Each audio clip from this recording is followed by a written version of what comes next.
Welcome to Brainstoryum. I'm Anna Tizard, award-winning dream punk and deeply weird fantasy author. And yes, that's me and my fiction that's deeply weird. Explore and imagine with me the most unexpected story ideas using the surrealist word game of Exquisite Corpse. Find out more and join in at annatizard.com.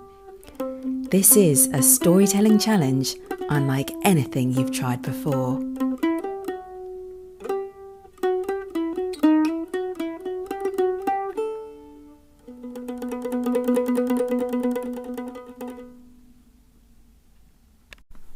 Hello, imaginative people. I'm Anna Tizard, and this is episode 50 of Brainstoryum. It's also the second anniversary of the show. Brainstoryum has now been going for 2 years, and I can't quite believe it. The show's been through so many changes, from the early episodes about surrealism and the origins of Exquisite Corpse, to reading out short stories written by other fantastic authors, to a mini-series about what we can learn as writers from Alice in Wonderland, to finally a deeper focus on the story brainstorms and a more liberal use of the pause button to explore each writing prompt's full potential. Today I will be sharing some of the weirdest and best Exquisite Corpse writing prompts that have come up on the show.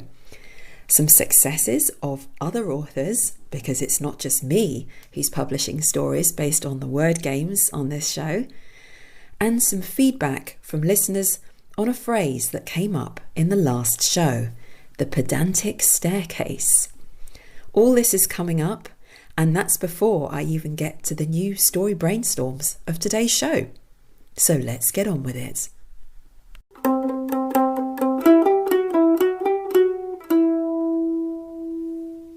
First, let me share with you a couple of surprising statistics. Well, they surprised me anyway. The total number of Exquisite Corpses generated on this show so far is 121. 121 story brainstorms. It sounds like a lot. Have I really done that much? But if you factor in that each Exquisite Corpse uses 5 separate word entries, that means I've used 605 word entries on the show since it began. That's crazy. But it's never been plain sailing. Exquisite Corpse produces some tricky writing prompts, some challenges, some of which are so weird and so ridiculous that they turn out to be more fun than useful occasionally. I have to just share with you a few of the sillier ones that have come up on the show. In the very first episode, I was faced with the natty siren broke a handful of dried spaghetti in half for the green three-tailed rat. And will we ever know why the dishevelled, transparent glowing orb upended the meaning of the runaway octopus? I'm not sure about that. I think I'd have to listen to back at episode 21 it was, I've made a note, to find out what on earth I made of that one. And one of the hardest I've ever tried to make sense of, without laughing, was the deadly hamster mesmerised the punctual elephant. Of course it did. How about the long-suffering ice cream travelled through time to see the jazz-playing echidna? I have this surrealist jazz cafe in my head full of strange creatures, and I just want to go to the bar and order a time-travelling ice cream. Who wouldn't? But perhaps the most beautiful, if inexplicable, Exquisite Corpse was the bright-eyed deck of cards flew into a tree to find the gaunt daughter of time. I love that one. There's a lyricism to it, even if it is complete nonsense. Now, I could go on about the most unlikely Exquisite Corpses that seemed really silly at first and then led to fully fledged stories. Because that's happened a lot of times, but that could get pretty dizzying to read out all of those. If you'd like to experience the sheer breadth of what you can do with about a dozen of these writing prompts, you might just be better off reading my third book, Portals and Immortals, which is a collection of short stories all inspired by the show. Details at annatizard.com under the Book of Exquisite Corpse. But as I mentioned, it's not all about my successes. On this show, I've read Exquisite Corpse inspired stories from Margaret Homisham, Erin McConnell, Joseph Clark, Mariah writing as M.L. White, and Fraser Armitage, and I've shared story ideas from many other writers too. Recently, I have heard from a couple of authors who are busy with upcoming publications. Fraser Armitage, the very talented sci-fi writer, told me recently about a short story collection he's going to release this year, 2024, called Between Beginnings, The Collected Worlds of Fraser Armitage. And this includes a short story inspired by one of the Exquisite Corpses on the show. He's working with a cover artist initially, so he hasn't got a release date set in stone yet, but for more information go to fraserarmitage.com. I've also heard from another author, Wendy Beck, who sent me a message saying, "A note of humorous blame for you and the Exquisite Corpse game. Madam, while it is entirely my fault for listening to the podcast from the beginning, as far as Spotify is concerned, I solely blame you and the game of Exquisite Corpse for taking an already 10 deep list of works in progress and between episode 1 and 37, adding to my works in progress 5 more stories, none of which would fit with the theme of the short story collection I'm already working on, unfortunately. Thank you." Fantastic. Thanks for letting me know, Wendy. That's a lot of stories to have on the go at one time. But hopefully you'll find a home for them soon, maybe in a second collection. And to anyone who is on the platform formerly known as Twitter, if you go to my profile, I'm just there as Anna Tizard, and click the 3 dots underneath my profile banner, you'll find a list of more than 200 literary magazines. So if you're not looking to publish a whole collection on your own, you could of course get your story or stories into one of many magazines. If you do, please let me know and I can give you a shout out on the show so other people can find and read your story.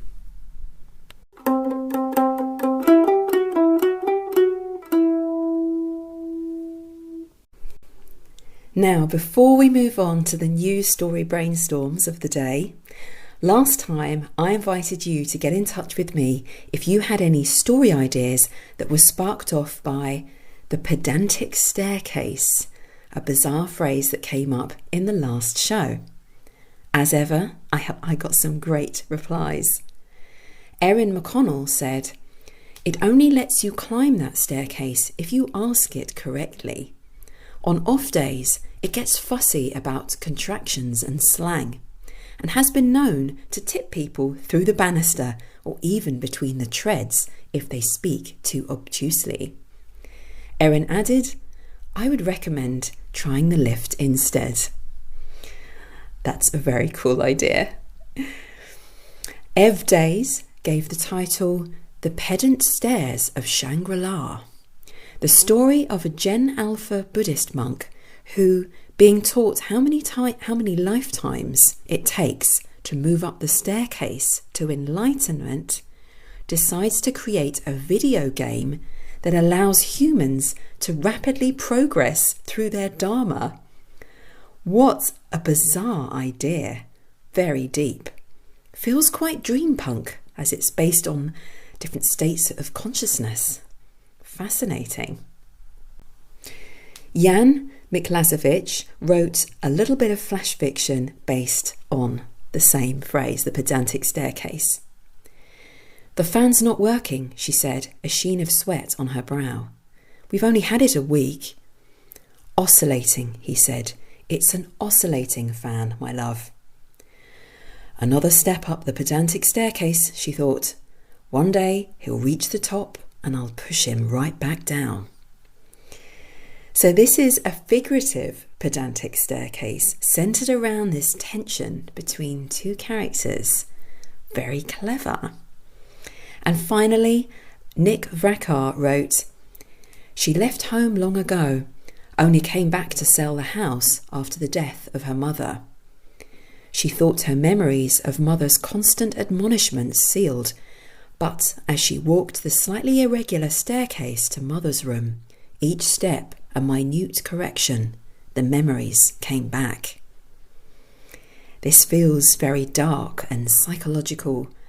I want to know just how much damage this pedantic mother figure has done to the main character. And could the house be haunted as well? Possibility of that somehow lurks in the back of my mind. Well, thank you everyone for your ideas. They are just brilliant and so different from each other and from what I came up with. And that's truly the fun of it. We each have really different perspectives and bring something entirely unique through our imaginations. Right, on that note, I think it's time to bring forth the Socks of Destiny.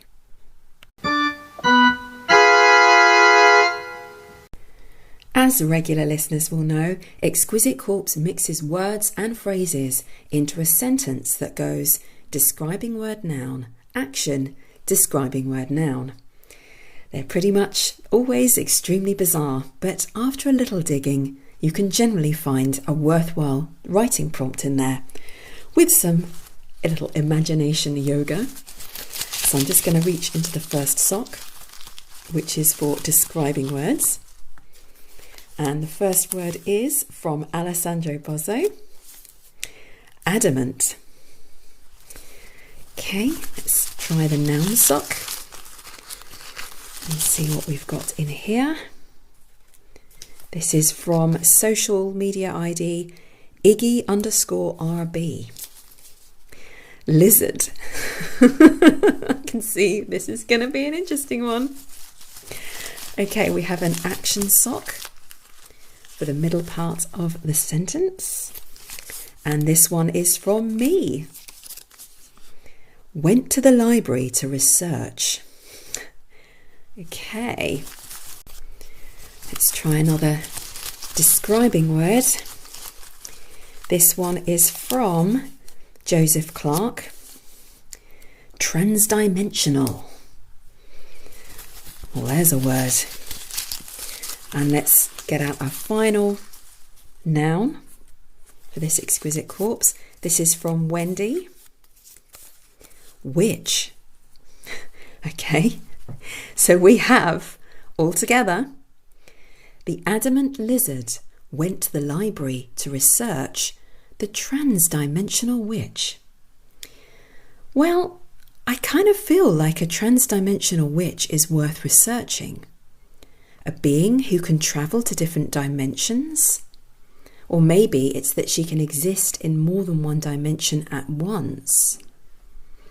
But why research her powers in the library specifically? Why not the internet?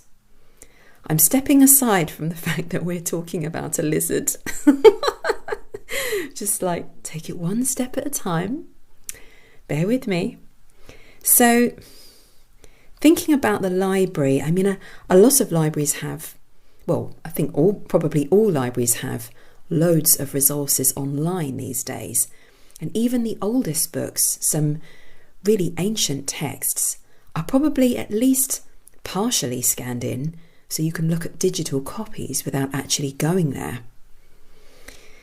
But I wonder, partially scanned, so there are probably things on really old texts. They're probably things that you can only observe if you visit the real thing. Or maybe there are clues in the physical rendition that you can't find on screen, like the type of ink used, the exact colours, tiny symbols in the margins that might not be so easy to decipher on screen. Something about the binding, little details, something like that. A strange smell even.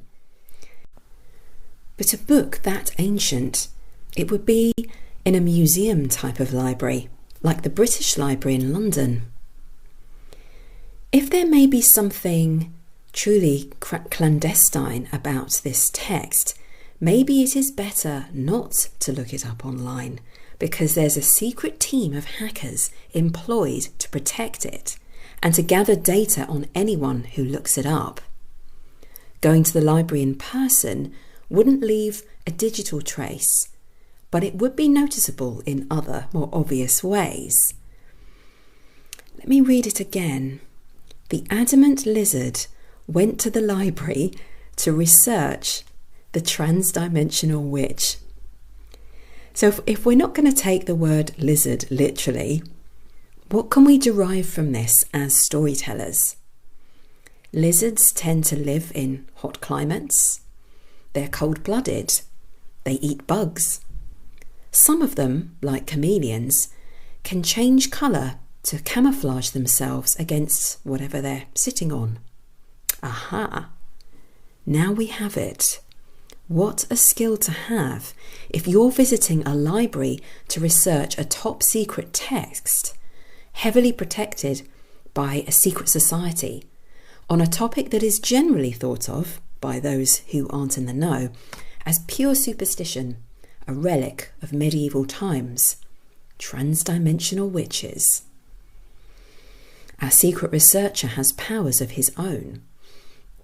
He can change colour to match the walls to get past the security cameras. Once inside the museum, he idles around some paintings next to a door marked staff only. When a woman with a name tag beeps her ID card against the sensor, he seizes his chance. No one notices the shiver in the air as even his clothes turn into a pillar of greyish white, just like the walls. In the corridor beyond, the staff member turns, a slight frown creasing her forehead. Usually the door bumps shut more quickly than that, but there's no one behind her, although there's a smudge on her glasses, it seems. She'll get a tissue when she's back in the staff room. The lizard man slinks invisible through the corridor.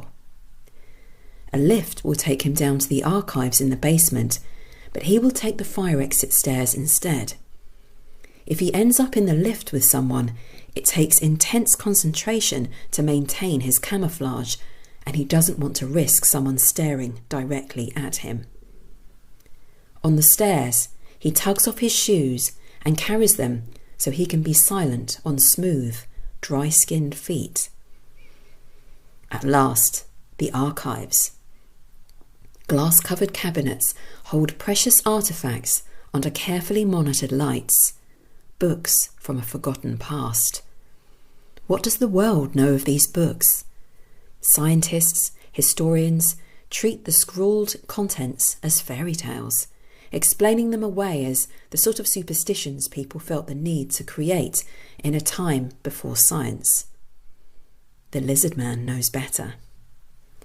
As he sidles along the displays, sensing the gentle hum of the lights in his very skin, the image of the witch flashes back into his mind's eye. Last night, twisting his sheets into knots as he struggled to reach the dream world, the hag floated across his vision, grinning. The memory turns his stomach with sheer fright, and he almost loses his hold on his invisibility. He lets out a slow, even breath, resisting the urge to touch a cabinet to steady himself. Not here. Not until he's found the book containing the chapter on transdimensional beings. He needs to understand her power. Okay, so I've come this far and it's opened up some questions. Why does he need to understand this power? What is this dream world he goes to at night? Does he do that instead of sleep Or is it a part of the way in which he sleeps? And how is that different from normal people like you and me? What is he exactly? And what is the impact of another unwelcome visitor to that dream world, if it is or can be a shared space?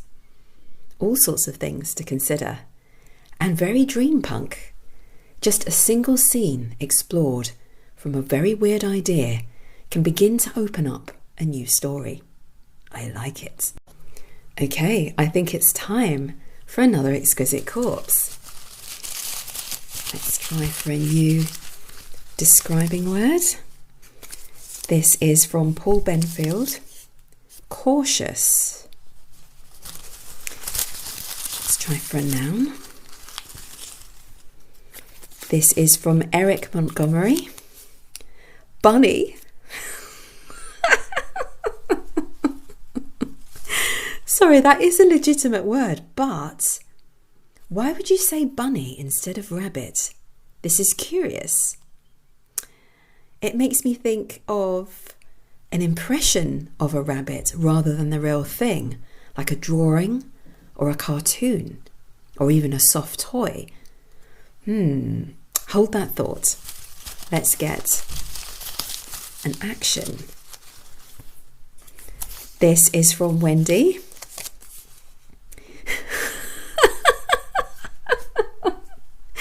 Had a terrifying laugh with. Oh, okay. This evil bunny is what it feels like. So let's just see if we can get as describing word to go with that. This is from Paul Thomas. Slippery. Slippery character, maybe. Let's try for another noun to finish it off. This is from Robin the Mail Lady. Serpent. Ooh, okay. Well, even though the bunny is cautious, the fact that it shared a terrifying laugh with the slippery serpent makes me feel as if it is evil. Perhaps they were sworn enemies to begin with. In fact, I think larger snakes will potentially eat rabbits if in certain countries where you get snakes that big. So they are natural enemies, and this bunny has cause to be cautious. I feel like the most unlikely duo has made a deal and they're plotting something evil together. Honestly, this feels kind of Bugs Bunny at the same time. In my head, I have this image with the concentric circles in the background. Bugs Bunny is wearing some kind of witchy hat and laughing wickedly next to a snake character whose mouth is open equally wide in laughter, really revealing the fangs within. The more I think about it, the more it feels like a logo or an emblem for a nightclub or a pub or a secret society, representing an unlikely alliance between two gangs in an underworld, the epitome of a dodgy handshake. This sign might show up on business cards, or it might swing from rusted chains, a garish logo for a dingy pub. It might appear on a letterhead as a stamp or on an envelope you'd rather not open. The bunny and the snake are intertwined with evil deeds in mind. Oh, I rhymed. Maybe I should pause and give this a go. The bunny and the snake are intertwined with evil deeds in mind. But what has ensnared this cautious rabbit? The lure of money or a gambling habit? His easy grin is a careful pretense. If he loses it all, there is no defence against the clutches of a slippery snake, except the promise of a heist, his big break. Once sworn enemies, the two share laughter. This exquisite corpse can only become dafter. I think it's time to move on and try another exquisite corpse. Right. Actually, what am I thinking? I think my tea is possibly overbrewed. Let me just pour it now.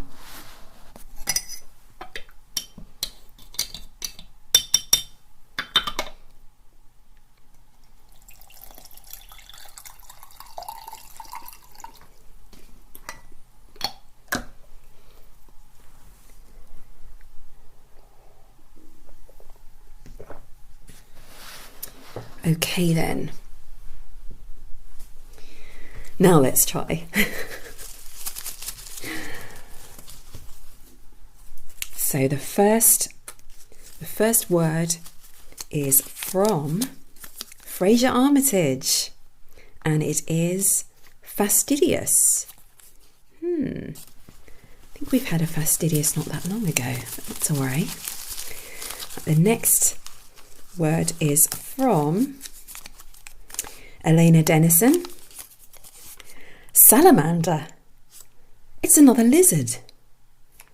Well, or an amphibian. What's going on with the snake? We will have had 3 reptiles today. This is getting really weird. Okay. Let's try.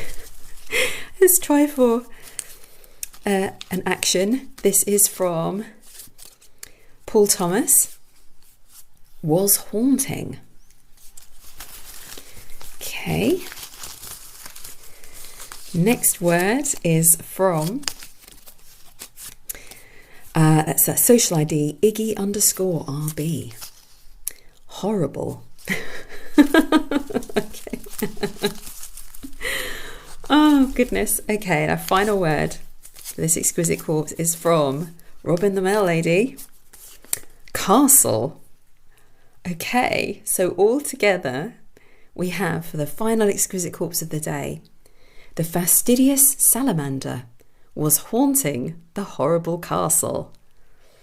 So I mentioned we had fastidious not that long ago. It was actually the fastidious spectre. So in a way, this is doubly similar because compared to that fussy ghost, we again have a fastidious character who's haunting a place. But what's horrible about this castle, other than the fact that it's haunted by a salamander? We can always look beyond the obvious meaning of the word haunted. You can be haunted by a memory, by a nasty idea that you can't get out of your head. Hopefully nothing on this show does that to you. By a person who won't leave you alone, harassing you, even blackmailing you. Unresolved emotions, murky fears that you might try and hide from your friends and family. That's another way of being haunted. But let's come back to the exquisite corpse. We're talking about a horrible castle. How could a horrible castle be haunted by a salamander, fastidious or not? I think I have it. A castle that's fallen into disrepair, even ruin. It's been abandoned for so long that nature has begun to take over. Weeds have sprouted in the once manicured gardens. Seeds have scattered wide, and since part of the roof has collapsed, some plants, including saplings, have set their roots into the cracks in the ancient floor.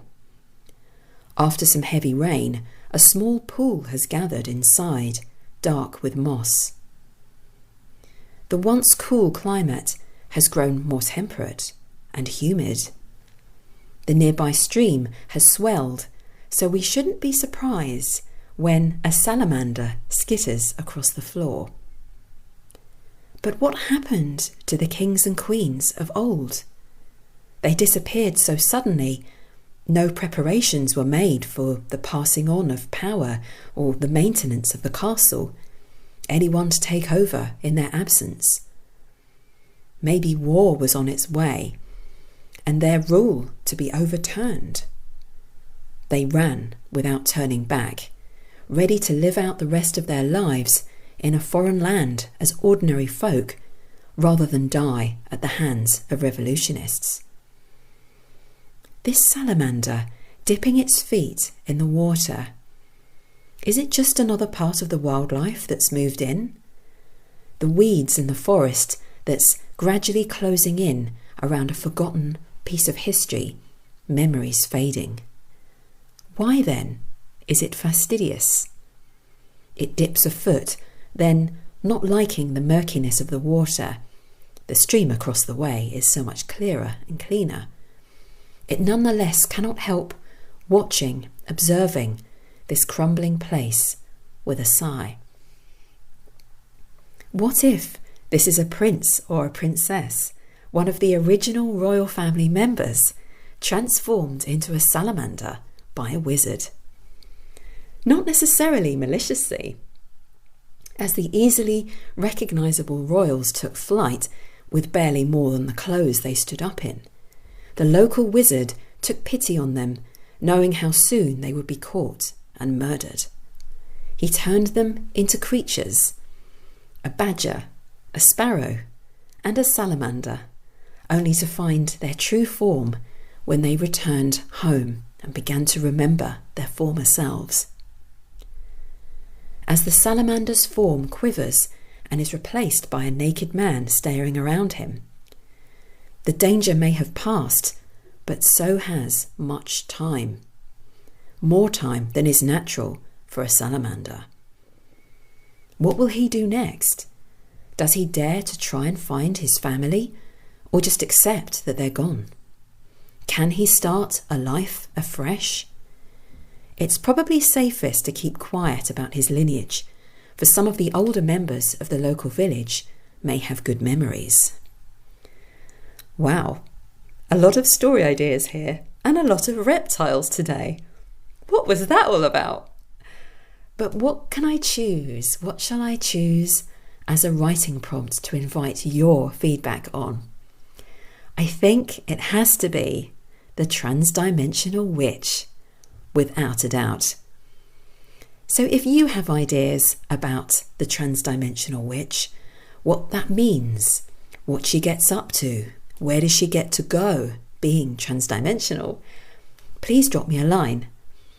Hit the contact button at the bottom of any page at annatizard.com and tell me all about it. And do keep those words coming. The game must go on. Until next time, go forth and be inspired.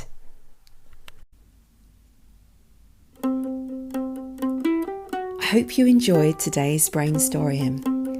You can find out more about Exquisite Corpse and my series, The Book of Exquisite Corpse, at annatizard.com. Subscribe to my e-newsletter and you'll get Volume 1 for free. And while you're there, why not submit a few words to the Socks of Destiny on my play page? You may inspire me or inspire yourself to write a unique new story. See you next time.